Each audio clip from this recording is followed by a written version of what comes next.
ತೆಗೆದುಕೊಳ್ತಾ ಇದ್ದಾನೆ. ಮಾನ್ಯ ಬೆಂಗಳೂರು ಗ್ರಾಮಾಂತರ ಜಿಲ್ಲೆಯ ಸಚಿವರು, ಆಹಾರ, ನಾಗರಿಕ ಸರಬರಾಜು ಮತ್ತು ಗ್ರಾಹಕ ವ್ಯವಹಾರಗಳ ಇಲಾಖೆಯ ಸಚಿವರು ಆದಂತಹ KH ಮುನಿಯಪ್ಪ ರವರ ಜೊತೆಗೂಡಿ ಗಣ್ಯರೆಲ್ಲರೂ ಕೂಡಿ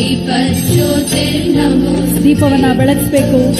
ಹೇಗೆ ದೀಪ ತನ್ನ ಸುತ್ತಲಿನ ಕತ್ತಲೆಯನ್ನ ನೀಗಿಸುತ್ತೋ ಹಾಗೆ ಕಂದಾಯ ಇಲಾಖೆಯ ಈ ವಿಶೇಷ ಅಭಿಯಾನ ಜನರ ಬದುಕಿನ ಸಣ್ಣ ಪುಟ್ಟ ತೊಡಕುಗಳನ್ನ ನೀಗಿಸಿ ಅವರಿಗೆ ಸಾಮಾಜಿಕ ಭದ್ರತೆಯ ಬೆಳಕನ್ನ ನೀಡಲಿದೆ. ಜ್ಯೋತಿ ಬೆಳಗುವ ಮುಖೇನ ಸಚಿವ ದ್ವಯರಿಗೆ ಶರತ್ ಬಚ್ಚೇಗೌಡರಿಗೆ ಕೂಡಿ ಒಂದು ಬೃಹತ್ ಮಾಲೆಯನ್ನು ಹಾಕುವ ಮೂಲಕ ಈ ಐತಿಹಾಸಿಕ ಅಧಿಕಾರ ಶಾಶ್ವತವಲ್ಲ, ಇಂತಹ ಮಹತ್ತರವಾದ ಜನಪರವಾದಂತಹ ಕೆಲಸ ಶಾಶ್ವತ.